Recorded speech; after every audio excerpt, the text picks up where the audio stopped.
আমার বন্ধু সেদিন ৬৮ বছর বয়সে পা দিল। আমি জিজ্ঞেস করলাম, নিজের মধ্যে এই বয়সে পৌঁছে কিছু পরিবর্তন অনুভব করছো কি? বন্ধু উত্তর দিল,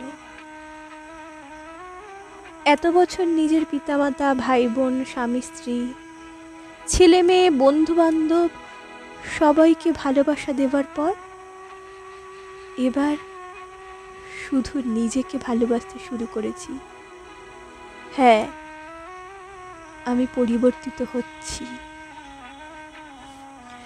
দীর্ঘদিন পরে বুঝতে পেরেছি যে আমি কোনো মানচিত্র নই, যে সমস্ত জগৎ আমার উপর দাঁড়িয়ে থাকবে। তাই সবাইকে ঝেড়ে ফেলে আমি বদলে যাচ্ছি। আজকাল আমি দোকানে বাজারে গিয়ে 2 পয়সা নিয়ে আর ঝগড়া করি না, কারণ আমি বুঝতে শিখেছি 2-4 পয়সা বেশি খরচ হলে আমি দরিদ্র হয়ে যাব না, বরং যে লোকটি 2 পয়সা বেশি রোজগারের আশায় মাথার ঘাম পায়ে ফেলছে, সে 2 পয়সা বেশি পেলে হয়তো তার মেয়েটির লেখাপড়ার খরচ চালাতে পারবে। সত্যি আমি বদলে যাচ্ছি। আজকাল গাড়ির থেকে নেমে খুচরো টাকা নেবার জন্য অপেক্ষা করে থাকি না। যে লোকটি রোজগার করছে দিন রাত, কটা টাকা বেশি পেলে হয়তো তার মুখে হাসি ফুটবে, সেই হাসিটুকুর আশায় আমি নিজেকে বদলে দিচ্ছি।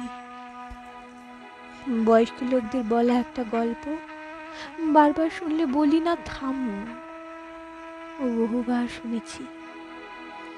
বুঝতে শিখেছি এই গল্পগুলোর মধ্যে তাদের অতীতের স্মৃতি জড়িয়ে রয়েছে, যা তাদের নিস্তরঙ্গ জীবনে কিছুটা আনন্দ বয়ে আনে।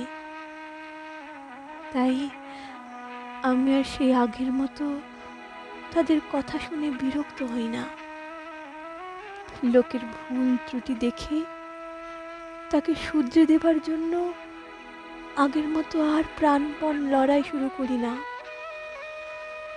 কারণ আমি বুঝতে শিখে গেছি সারা পৃথিবীর লোকদের শোধরাবার দায় আমার নয়, বরং আমার মনের শান্তি আমার কাছে অনেক দামি, ভীষণ দামি।